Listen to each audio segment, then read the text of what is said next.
Pick 2 amazing.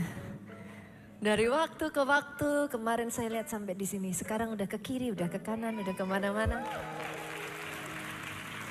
So blessed, so blessed. Lihat kiri kanan saudara, katakan be blessed. Be blessed, silakan duduk jemaat Tuhan. Hari ini saudaraku kita akan masuk pada bagian yang kedua dari seri firman Your Harvest is Now. Doa saya ya saudaraku, boleh nggak? Ini jadi perkataan iman buat kita. My harvest is now. Jadi jangan jadikan ini hanya sekedar jadi judul tema kita di bulan ini. Tapi benar-benar menjadi perkataan iman kita. Ini yang saya katakan setidaknya saudaraku, my harvest is now. Dan minggu ini saudaraku, saya akan menyampaikan satu pesan firman yang buat saya sangat menarik sekali.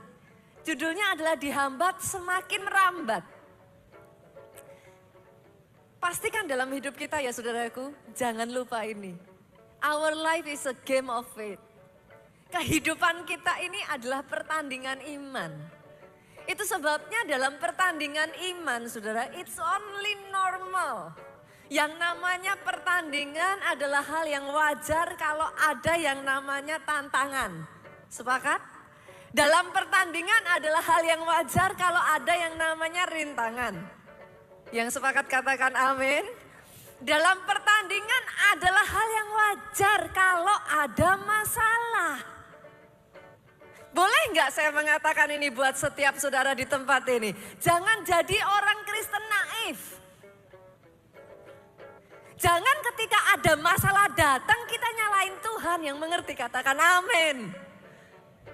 Jangan kalau ada masalah datang akhirnya kita mundur. Come on, it's only normal di dalam sebuah pertandingan. Things happen. Tapi doa saya, saudara punya satu spirit. Bahkan ketika masalah terjadi, boleh dihambat, tapi harus semakin merayap. Boleh ada masalah, tapi itu tidak menghentikan saudara. Semakin saudara maju, tambah keren lagi, tambah luar biasa lagi di dalam Tuhan. Oh aminnya yang paling mantap. Bahkan dalam kehidupan saya membiasakan saudara. Bahkan sampai sekarang itu akhirnya sudah jadi seperti kayak habit yang natural gitu. Setiap kali masalah datang saudaraku, saya biasakan saya ngomong sama diri saya sendiri. Another chance. Kesempatan untuk saya bisa melihat kedahsyatan dari pertolongan Tuhan. Another chance. Kesempatan untuk saya melihat keajaiban dan mujizat Tuhan. Instead of ketika masalah datang kita ngomong, ya masalah lagi gitu kan. Kadang kalau gak hati-hati saudaraku, jiwa kita ini jadi capek loh Bu. Setiap kali masalah akhirnya yang muncul apa? Kita jadi trauma kan? Kita takut gitu. Masalah datang kita rasanya udah aduh apa lagi nih gitu kan. Itu sebabnya saya menyadari itu dan saya mulai katakan pada diri saya sendiri, no. Every single problem is a chance for me to see His glory. Kesempatan saya melihat kedahsyatan pertolongan Tuhan.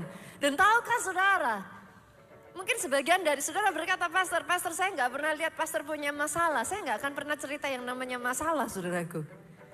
Tapi setiap saya menyelesaikan satu demi satu tantangan dan masalah saudara.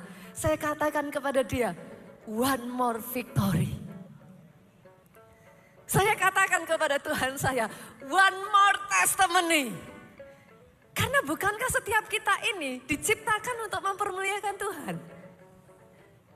Di setiap kemenanganmu saudaraku, dengar ini, nama Tuhan dipermuliakan. Itulah yang saya lihat terjadi dalam kehidupan Yusuf saudaraku. Anak muda ini jujur ya saudaraku, buat saya kehidupan Yusuf itu I admire him gitu. Dia masih sangat muda saudara. Tapi dalam kehidupan Yusuf saya bisa melihat loh, dihambat semakin merayap. Masalahnya gak sedikit loh. Tapi dihambat, dia gak mundur Bu. Dia gak kecewa. Dia nggak hancur. Hebatnya Yusuf, semakin dihambat, dia semakin terbang tinggi. Kita belajar ya saudaraku dari kehidupan Yusuf ya. Kita lihat ya. Yuk kita buka dalam Kejadian pasalnya yang ke-49 ayat 22 sampai 26. Kalau boleh saudaraku jangan keluar dari ayat ini dulu. Ada beberapa macam cara kita mengupas firman saudaraku. Sering kali yang kita lakukan itu adalah tematik gitu. Tapi yang ini saya akan membawa saudara dari ayat ke ayat dan kita bahas satu-satu. Kita mulai dari ayat yang ke-22 ya. Kita lihat ya. Ayat ini ngomong gini. Yusuf adalah seperti pohon buah-buahan yang muda.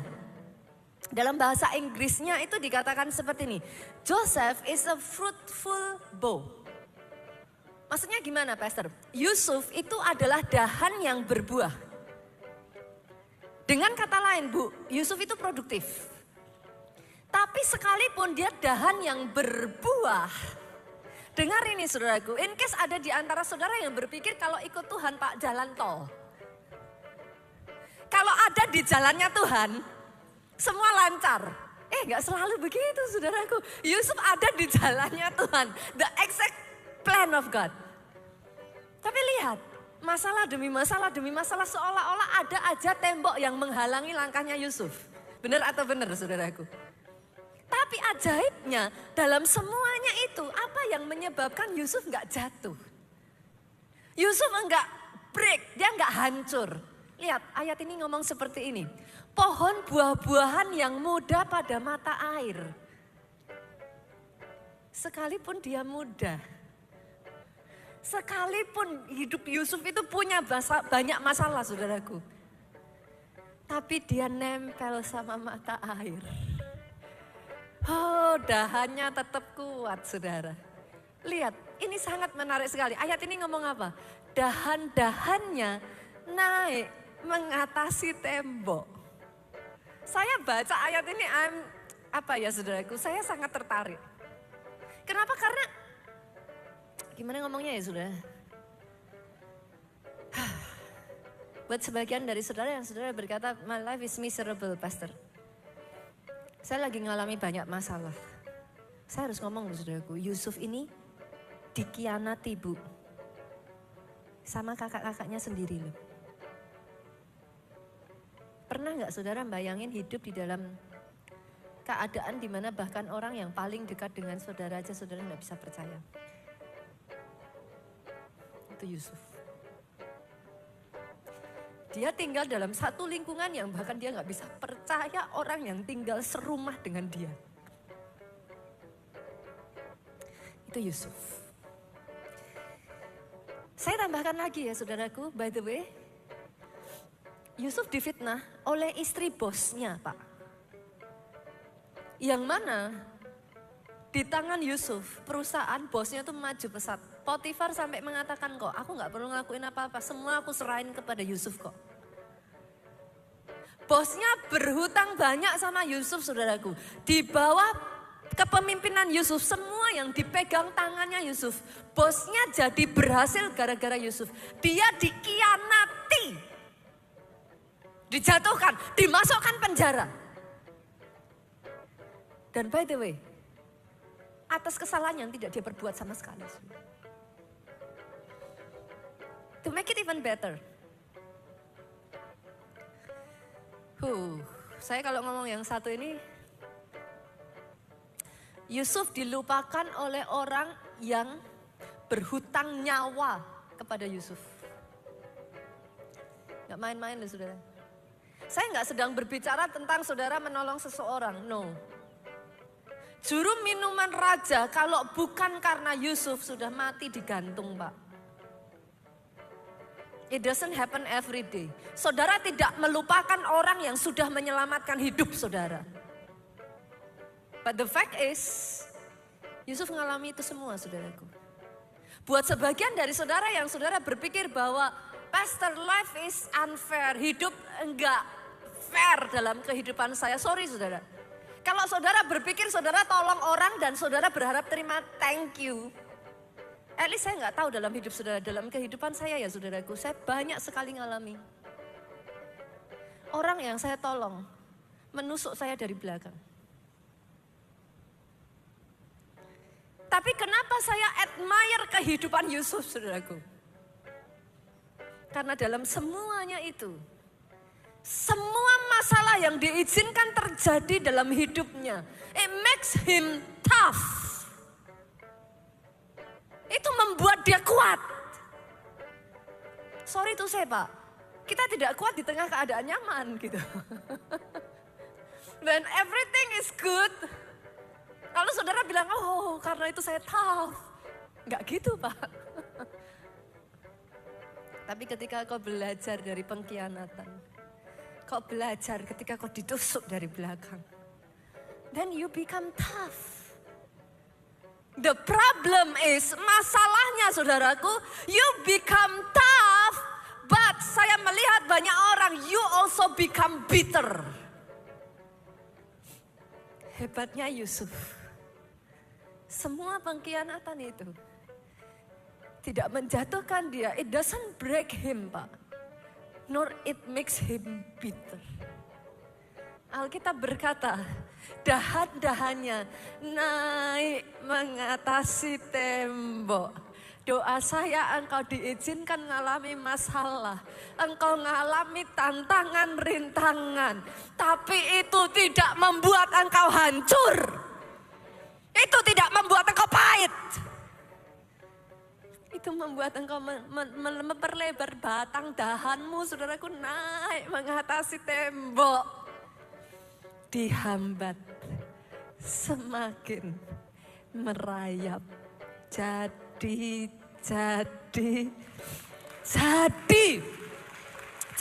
atas kehidupan pribadi, lepas pribadi di tempat ini. Ayat ini bahkan melanjutkan, saudara. Walaupun pemanah-pemanah telah mengusiknya, memanahnya dan menyerbunya. Jadi ternyata yang namanya masalah ya saudaraku, ada jenis masalah tertentu tuh tembok gitu. Tembok tuh gimana? Diem. Dia ada aja di situ, dia ngalangin kita, tapi dia diem, dia tembok. Tapi yang ini, dia mengusik. Ada jenis masalah yang datangnya nyerbu. Dia nyerang. Dia nggak seperti tembok yang diem. Kalau ada di antara saudara yang saat ini bahkan engkau ngalami serangan. Seperti pemanah dia menyerbu, seperti pemanah dia menyerang. Lihat ayat 24, yuk kita baca sama-sama saudaraku dengan suara keras, boleh? 2, 3, namun apa? Panahnya tetap kokoh dan lengan tangannya tinggal lihat. Ini menarik loh saudara, ayat ini menarik. Coba saya ajak ya, saya tarik ya saudara. Namun panahnya tetap kokoh, panahnya siapa ya tetap kokoh? Yusuf. Oke, berarti Yusuf pegang panah dong? Hah? Gimana? Betul ya? Yusuf pegang panah. Oke, saya tanya nih. Posisinya kan Yusuf diserang. Sepakat ya? Yusuf diserang ya? Dia pegang panah. Lengannya tinggal tetap kuat gitu, kokoh dan tinggal lihat. Pertanyaan saya, si Yusuf pegang panah ini buat apa saudara? Buat hiasan. Yeay, gitu saudara. Ting, ting gitu. Ayat ini menarik. Dia pegang panah buat apa? Serang balik. Akan ada waktunya saudaraku, Tuhan suruh engkau diam. Tapi akan ada waktunya dengan caranya Tuhan, engkau akan dilatih berperang. Pastor, jangan lihat saya dan berkata, bukankah firman Tuhan mengatakan, tampar pipi kanan kasih pipi kiri? Come on saudaraku. Akan ada waktunya Tuhan kasih engkau hikmat. Tuhan kasih engkau hikmat. Karena ada firman juga yang berkata, hendaklah engkau tulus seperti merpati. Tapi di ayat yang sama dikatakan, tetapi cerdik seperti ular. Come on saudaraku, tanganmu akan dilatih untuk bertempur. Kalau bukan karena masalah, engkau gak akan belajar. Kalau Yusuf tidak diserbu, mana dia belajar cara mana? Tapi lihat, masalah demi masalah itu melatih, tangannya tinggal lihat. Akan ada waktunya di mana Yusuf tarik itu panah terus. Tarik. Kenapa disebut tangannya tinggal lihat? Kebayang gak tangan saya lihat saudaraku? Itu tinggal lihat terus. Dia harus terus menarik. Ada waktu di mana dia gak bisa beristirahat. Serangan begitu rupa saudara. Tapi terlepas dari serangan itu. Tangannya tinggal lihat. Doa saya itu yang jadi atas kehidupanmu. Ketika engkau tidak menyerah saudaraku. Atas masalahmu. Ketika engkau tidak menyerah. Sekali kau berkata, Pastor, I quit. Pastor, I cannot do it anymore. Your destiny is fixed, saudaraku. Tapi selama engkau berkata, I will not gonna give up. Tanganmu mungkin udah capek, saudara. Aduh, apalagi ini? Apalagi? Tapi Yusuf, ini hebatnya ayat ini. Saya so blessed sekali.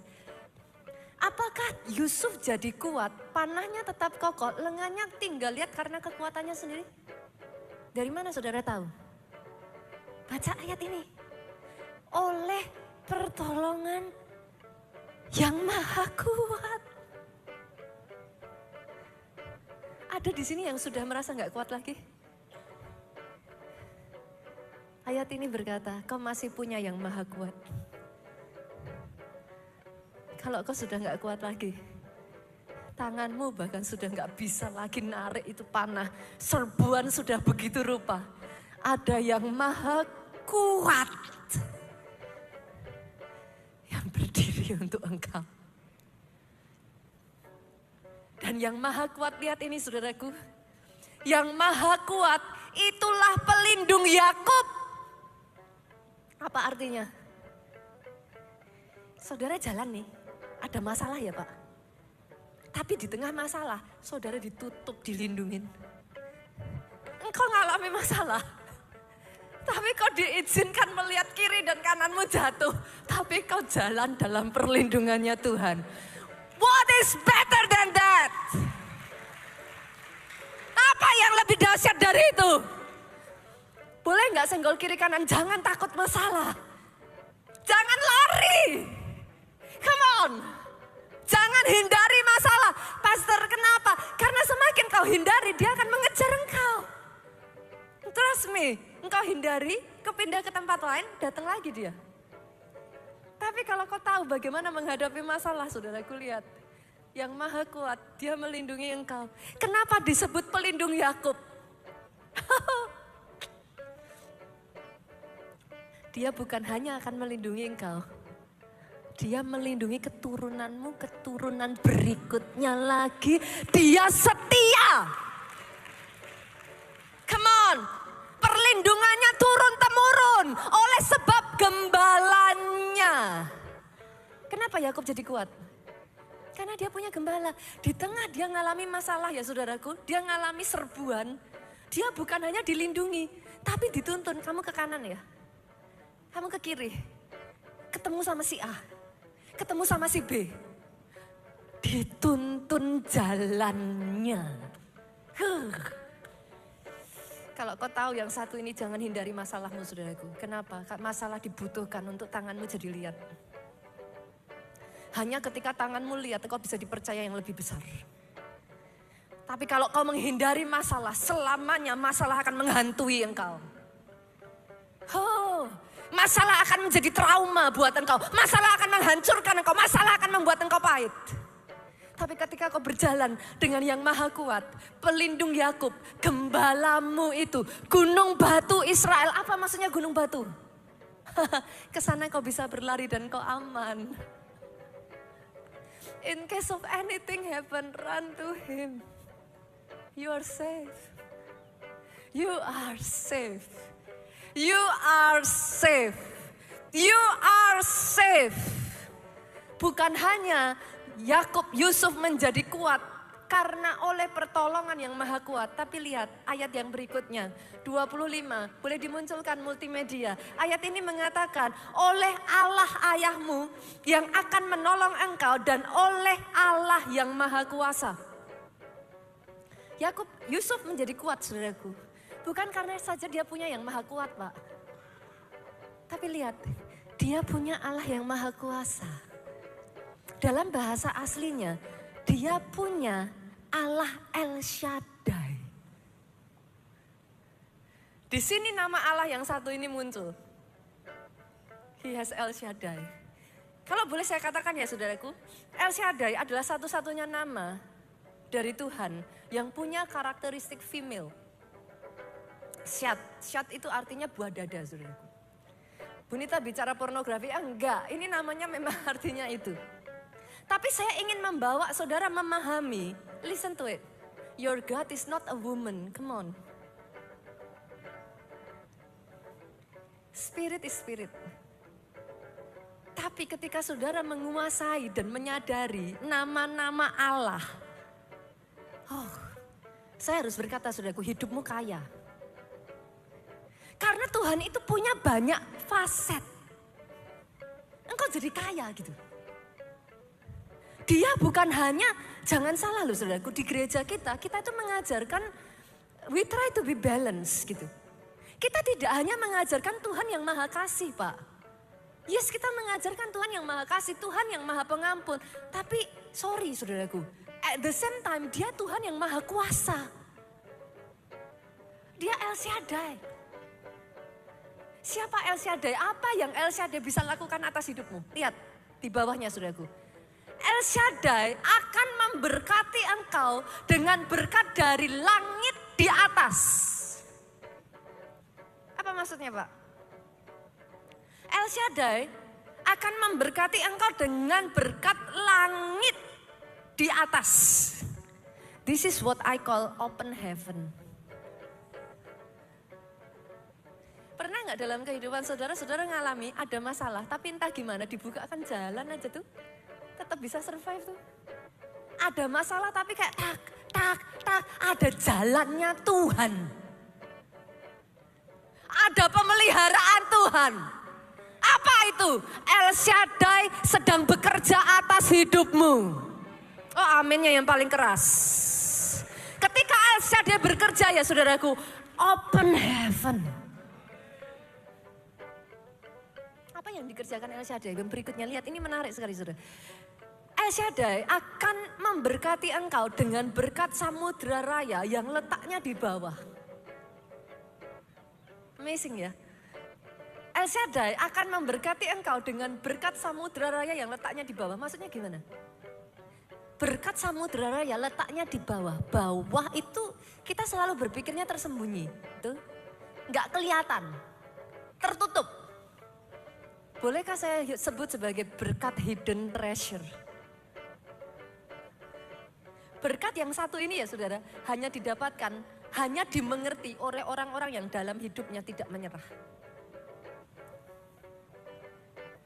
Come on, dihambat harus semakin merayap. Orang yang dalam hidupnya tidak menyerah, sampai di satu titik kau akan temukan berkat yang satu ini. Berkat yang tersembunyi yang hanya disediakan buat orang-orang yang perlindungannya pada Allah El Shaddai. Hidden treasure saudaraku. Dia tertutup, dia belum terlihat. Tapi ketika kau berjalan terus, ngikuti jalannya dia ya. Nanti kayak kunci itu dibuka satu-satu. Tak. Tiba-tiba saudara benar-benar yang kayak, oh, now I know. Hidden treasure. Dan yang ketiga yang paling ngeri saudara, yang dilakukan El Shaddai, lihat ini. Dengan berkat buah dada dan kandungan, seperti yang saya katakan. Ini satu-satunya karakteristik Allah yang berbicara sisi female-nya saudaraku. Artinya apa? Berkat buah dada itu apa saudaraku? Berapa banyak di tempat ini ibu-ibu yang menyusui anaknya? Sorry, ibu-ibu ASI. Boleh lambaikan tangan saudara? Oke, saya melihat tangan-tangan terangkat. Berapa banyak yang sepakat dengan saya, bapak-bapak sorry. Mungkin yang dirasakan bapak-bapak sama ibu-ibu agak beda dalam hal ini. Tapi saudara akan lebih bisa memahami yang saya katakan. Berapa banyak dari saudara yang memberi ASI kepada anak saudara tahu perjuangannya ibu ASI.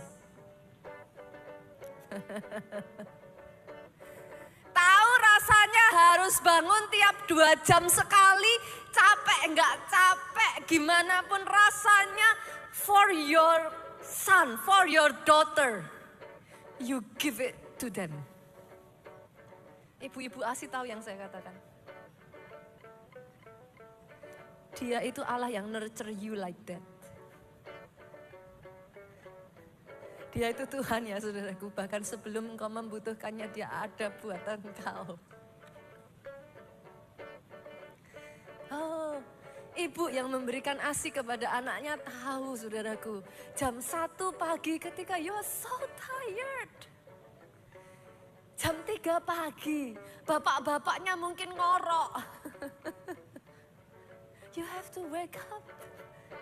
Then you are always awake. Bahkan anak saudara cuman you are awake.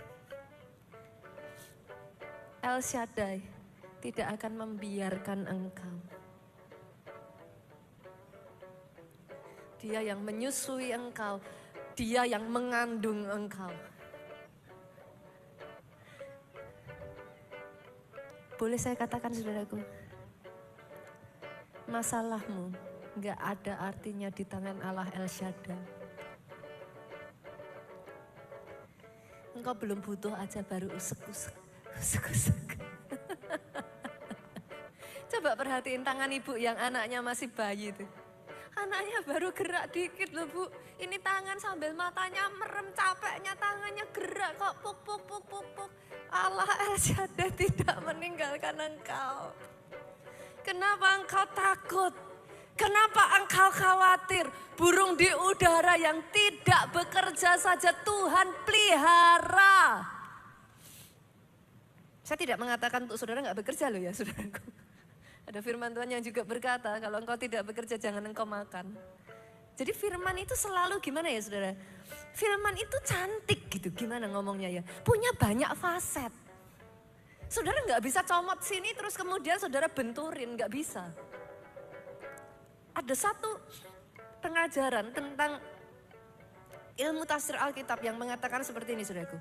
Let the word speak for itself. Jadi nggak boleh saudara potong-potong. Pemahaman itu akan membuat engkau kaya. Karena engkau jadi mengenal siapa dia. Dia Allah El Shaddai. Tapi bukan hanya itu saja saudaraku. Ayat 26 yuk kita baca. Menyenangkan sekali. Saya tuh sangat tertarik dengan ayat ini. Ayat ini ngomong gini. Berkat ayahmu melebihi berkat gunung-gunung sejak dahulu. Ada nggak orang-orang di sini yang berani mengatakan terjadi atas hidupku? Yakni yang paling sedap di bukit-bukit yang berabad-abad. Lihat ini saudaraku. Semuanya itu akan turun ke atas kepala Yusuf. Ke atas batu kepala orang yang teristimewa di antara saudara-saudaranya. Saya nggak tahu dengan saudara ya. Saya mengaminkan ayat ini atas hidup saya. Akan turun ke atas batu kepala orang yang paling istimewa di antara saudara-saudaranya. Jadi semuanya itu Tuhan berikan berkat yang spesial kepada orang yang spesial. Doa saya orang itu saudara. Orang-orang yang spesial. Pertanyaannya saudaraku, apa yang membuat Yusuf itu jadi spesial gitu? Sampai dia itu nerima berkat yang very special. Keturunan Yusuf tuh ya sampai dapat double porsi loh saudaraku. 12 suku Israel, 2 diantaranya itu diambil dari anak-anaknya Yusuf loh. 2 loh saudaraku. Dia dapat double porsi Yusuf itu. Sangat menarik sekali saudara, sangat menarik sekali kalau boleh saya katakan. Pertanyaannya, apa yang membuat Yusuf itu begitu spesial gitu? Sampai-sampai dia nerima berkat yang super spesial gitu. Yang pertama saudaraku, Yusuf punya jiwa yang spesial. Saya nggak tahu dengan saudara ya. Hidup saya tidak sedramatis Yusuf ya saudara. At least saya tidak dijual sama saudara saya gitu kan saudaraku. But I know, saya tahu apa itu rasanya dikhianati. Saya tahu apa itu rasanya ditusuk dari belakang. Saya tahu rasanya itu dilupakan. Saya tahu rasanya itu dibuang. Dan saya harus mengatakan kepada saudara, enggak gampang setelah melalui semuanya itu, and you are not bitter.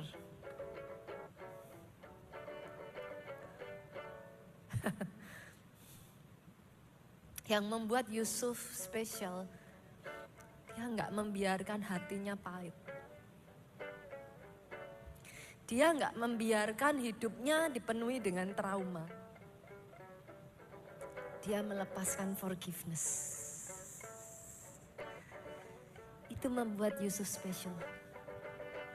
Bolehkah saya katakan kepada saudara, forgiveness itu open up the pipe of blessing in your life. Karena kalau bukan itu ya saudaraku, Yusuf stuck sampai di situ.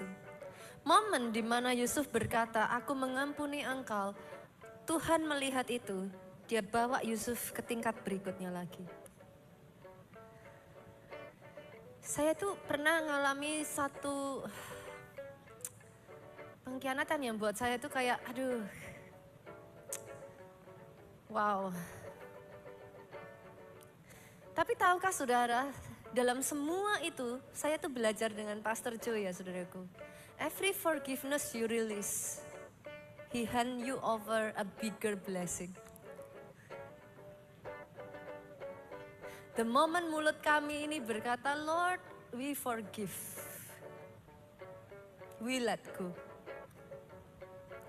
Selalu di momen-momen itu ya, gereja dibawa ke level yang lebih tinggi lagi saudara. I see that ya, saya tuh ngelihat jejaknya itu berulang kali terjadi di gereja kita. Sampai I almost realize gitu. Di dalam setiap pengampunan saudara, memungkinkan engkau untuk dibawa Tuhan lebih tinggi lagi. Boleh nggak hari ini siapapun dari saudara yang maybe it's kind of difficult for you to release forgiveness. Release it. Your hidden treasure blessing awaits you there. Engkau boleh kehilangan dan engkau rugi. Tapi ketika kau rilis itu ya saudaraku, ikut Tuhan gak pernah rugi. Manusia boleh merugikan engkau dengan cara mereka. Tuhan selalu bisa membaliknya, membuatnya double porsi berkat atas hidupmu. Yang membuat Yusuf special adalah he goes through it and he release forgiveness. Yang kedua saudaraku, dalam kehidupan Yusuf saudara, dia itu punya the mind of Christ. Dia punya pikiran Allah. Saudara masih ingat saya selalu ngomong ini ya, jalanku bukan jalanmu, pikiranku bukan pikiranmu. Sejauh langit dari bumi, jalanku dari jalanmu. Yusuf, dia itu synchronize himself dengan Tuhan begitu rupa sampai pola pikirnya dia udah jadi pikirannya Tuhan gitu. Kita seringkali kan masih mau punya pikiran kita sendiri toh. Tapi tanpa kita sadari sebenarnya itu jadi membuat kita itu nggak bisa dapat the mind of Christ gitu. The mind of Christ yang ada di dalam hidup Yusuf itu membuat hikmatnya itu bertambah-tambah saudara. Saya tuh ngomong gini saudara, masalah itu ada 3 macam. Yang pertama memang ada serangan iblis.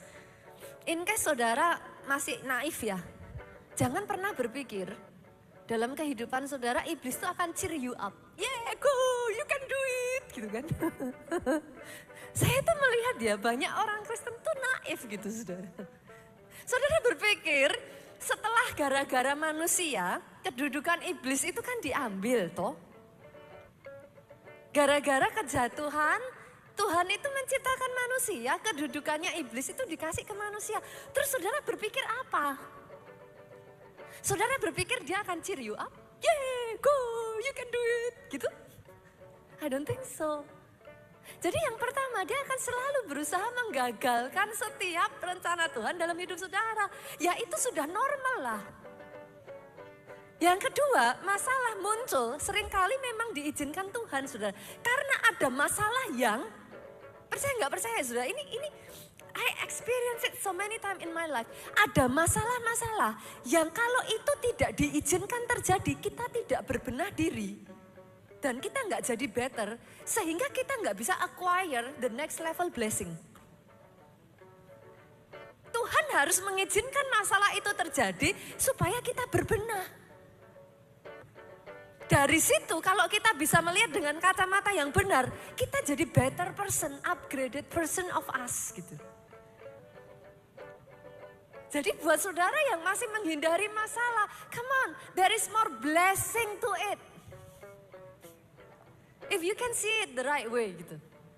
Dan yang ketiga, nah ini yang banyak terjadi saudaraku. Ada masalah yang sering terjadi Pak, maaf. Karena kebodohan kita sendiri Bu.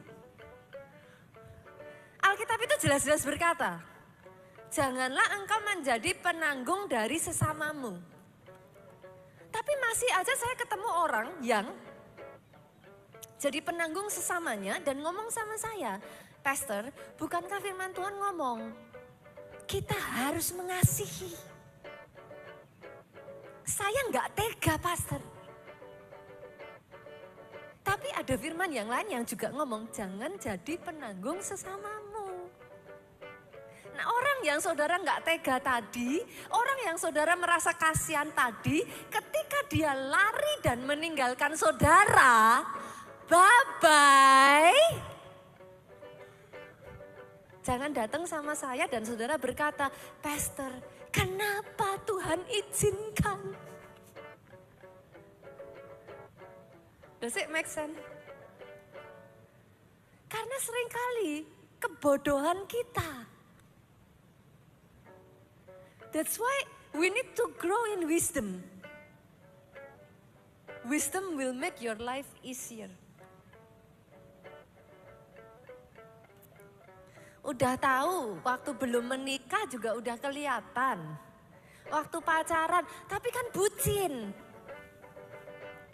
Loh udah kelihatan, waktu pacaran juga udah kelihatan. Main tangan juga udah kelihatan kok. Tapi ngomongnya apa? Pastor, nanti kalau saya sudah menikah dia akan berubah. Kebodohan siapa itu saudaraku?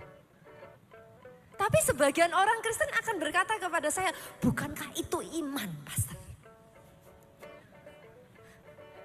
Kadang tuh saya tuh antara in between mau nyeke, antara mau saya apakan gitu saudaraku. Saudara bisa mengerti maksud saya ya? Kadang sering kali we bring problems to ourselves gitu. Kita bikin masalah kepada diri kita sendiri karena kebodohan kita. Yusuf, kenapa dia spesial Pak? He has the mind of Christ. Pastor gimana caranya saya bisa dapat hikmat? Oke, saya kurang berhikmat Pastor. Senggol kiri kanan, nggak ada cara lain. Baca Alkitab. Saya kalau udah yang ini ngomong sambil marah saudara. Pastor Bu jangan galak-galak lagi mana? Udah ditabrak aja nggak kerasa tuh saudaraku. Pengen dilindes gitu saudara.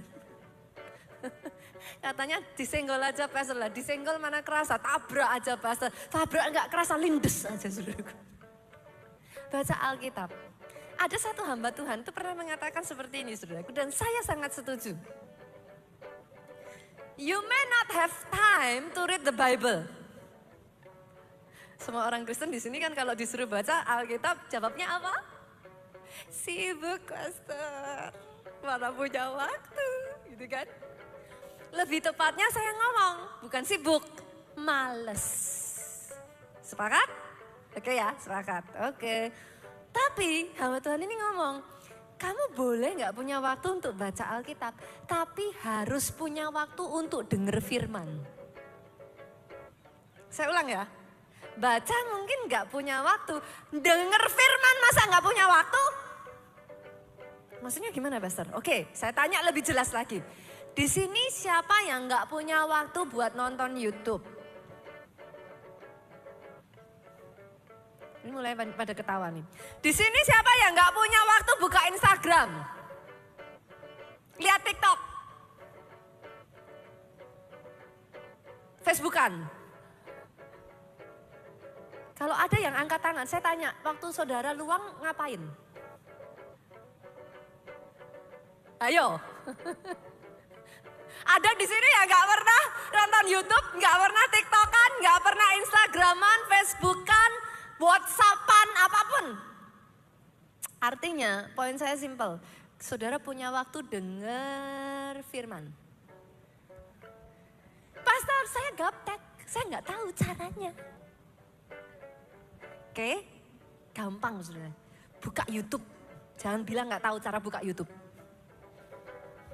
Oke, semua sepakat ya, tahu cara buka YouTube. Oke, pastor, tapi habis itu gimana saya nemuinnya? Pastor kan pendeta, pastor tahu. Gampang, tulis Mazmur. Oke, caranya gimana pastor? Ketik MAZMUR. Nanti keluar saudaraku, saudara akan temukan semuanya satu persatu. Saudara tinggal dengerin, bahkan saat tidur pun engkau bisa denger firman. Come on, come on. Senggol kiri kanan, harus bisa. Saudara boleh gak punya waktu baca, tapi at least you can listen to it.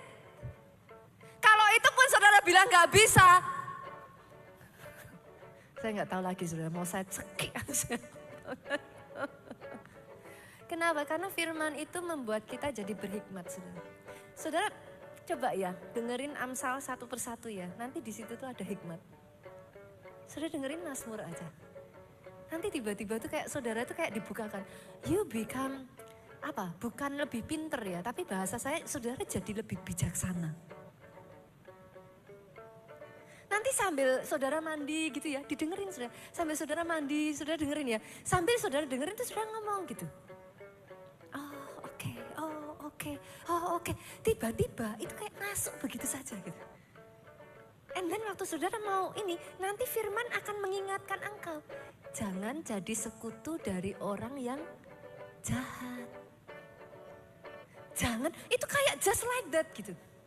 That is how wisdom works. Yang kedua saudara, yang kedua, menarik ya, kita lanjutin yuk. Yang kedua, apa dari kehidupan Yusuf itu yang membuat dia spesial? Yusuf tuh punya kepribadian yang spesial. Yusuf adalah orang yang bisa dipercaya saudaraku. Tadi kita baca ayatnya ya, dia bisa dipercaya. Saya bacakan deh ayatnya, kayaknya tadi belum dibaca. Kejadian 39 ayat 21 sampai 23. Tetapi Tuhan menyertai Yusuf dan melimpahkan kasih setianya kepadanya dan membuat Yusuf kesayangan bagi kepala penjara itu. Lihat saudara, sebab itu kepala penjara mempercayakan. Apa saudara? 1 tahanan, 2 tahanan, 3 tahanan, 4 tahanan.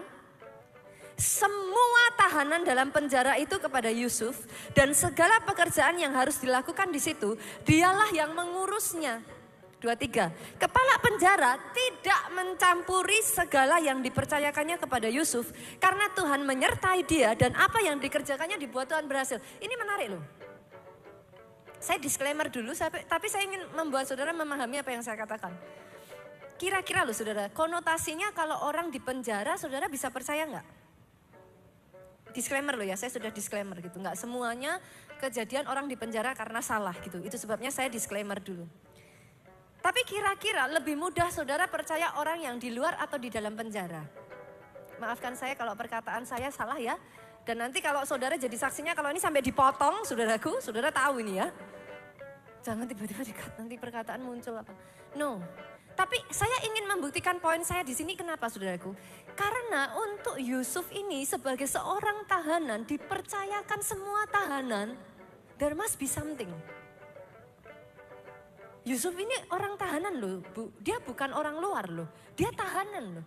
Dia dipercayakan semua tahanan plus kepala penjara tidak mencampuri. Artinya apa saudaraku? Yusuf orang yang bisa dipercaya. Boleh gak saya ngomong gini? Jadilah orang yang bisa dipercaya.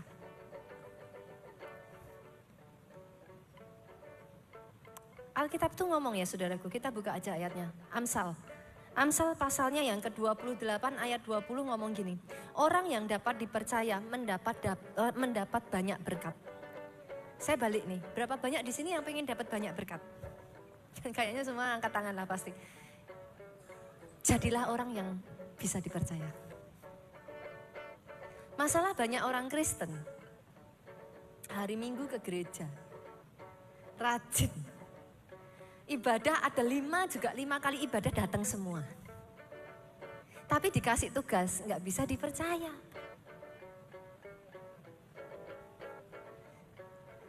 Bukan Tuhan nggak mau berkati. Tapi kalau saudara dikasih tugas nggak saudara selesain, mana orang bisa percaya loh. Next time lagi orang akan ngasih saudara kepercayaan, dia ingat. Nih orang bisa dipercaya nggak nih? Kemarin dikasih kepercayaan gagal gitu. Saudara mengerti yang saya maksudkan? Orang yang bisa dipercaya, berkatnya banyak. Yusuf ini orang yang bisa dipercaya. Dia kalau ngomong, ditepati perkataannya. Dia deliver. Kepercayaan itu tidak didapat dari sehari 2 hari loh. Tapi histori dari kehidupan saudara, dari situlah orang bisa percaya. Jadi pastikan saudara, seberat apapun, if you say it, you have to make it. Deliver it gitu. Kerjakan, jadi. Yang kedua, kepribadian Yusuf itu istimewa saudaraku. Yusuf itu tahu membawakan diri Pak. Dia tuh tahu menempatkan diri. Ada ayatnya Pastor, ada. Unik sekali, yuk kita buka Kejadian pasal yang ke-41. Ayat 38 sampai ayatnya yang, sorry.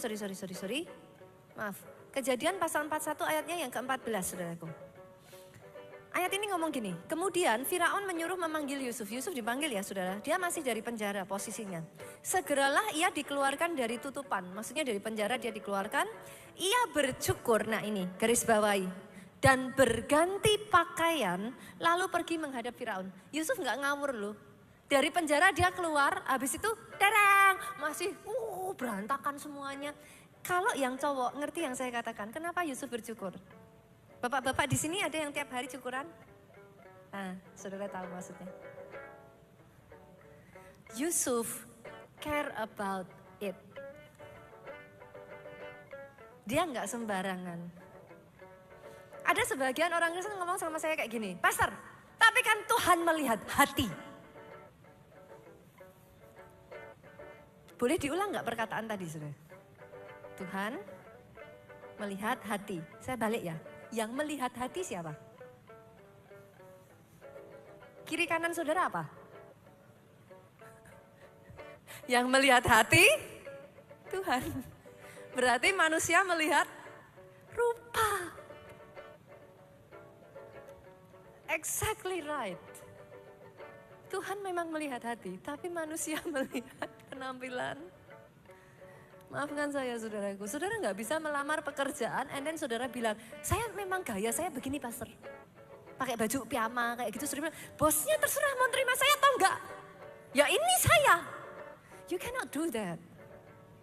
Yang mengerti katakan amin. Tuhan melihat hati, yang melihat hati siapa? Tuhan.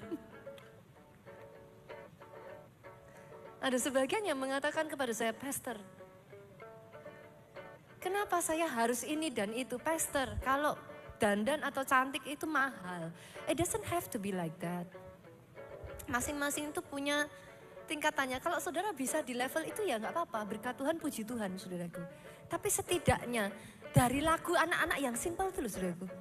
Bangun tidurku terus, ke gereja mandi dulu.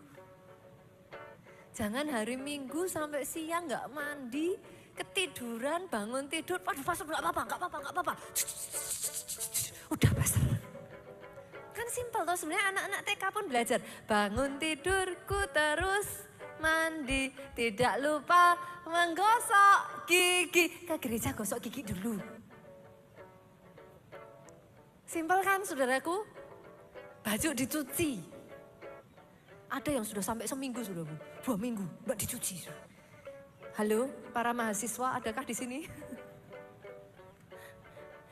Sebenarnya enggak require that much kok saudara. Tapi dijaga.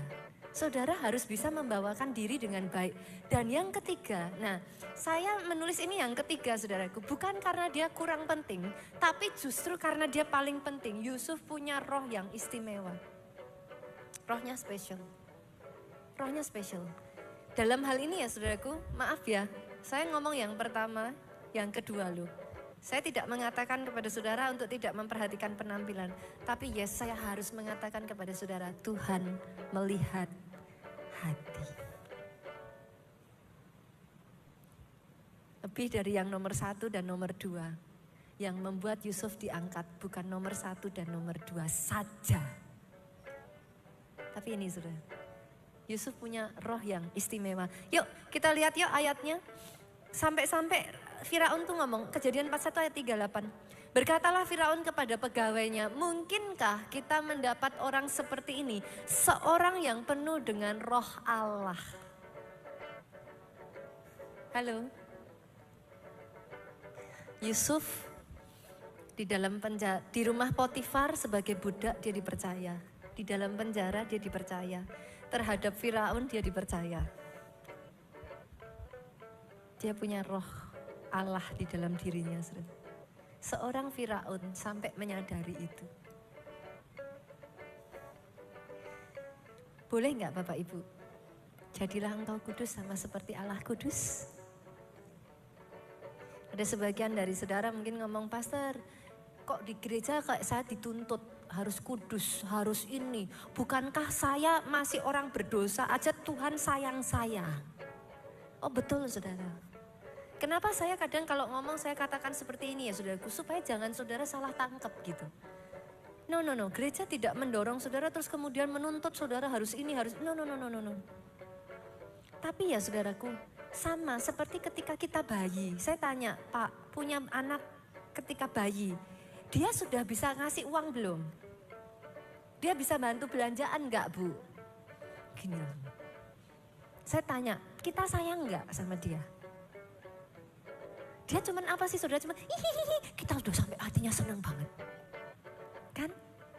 Tapi setelah anak itu dewasa saudara, levelnya kan beda. Ada hal-hal yang dilakukan anak itu ketika dia dewasa itu menyenangkan kita. Yang mengerti katakan amin. Mau saudara buat dosa lah, mau saudara apapun lah, Tuhan akan tetap sayang. Tapi berapa banyak yang setuju dengan saya, kita di tempat ini bukan bayi-bayi rohani aminnya yang paling keras. Semakin kita bertumbuh, kita punya kerinduan menyenangkan hati Bapa.